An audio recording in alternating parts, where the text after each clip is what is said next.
Stop paying those collection agencies. Did you know paying off a collection doesn't remove it? It just stays as a paid collection and keeps your score low. Today, I'll show you the legal way to get them deleted for good. Under the Fair Debt Collection Practices Act, you can demand proof of the debt. Most collection agencies buy your debt cheaply and often lack your original contract. If they can't prove the debt is yours, they must legally remove it. Here's how to do it step by step. First, don't admit fault. Never say the debt is yours over the phone.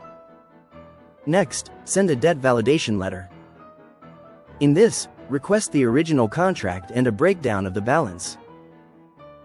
Then, wait 30 days. If they don't respond or can't provide proof, dispute it with Experian, Equifax, or TransUnion. Remember the FCRA's shield. If they report inaccurate info, that violates the Fair Credit Reporting Act. Knowledge is power.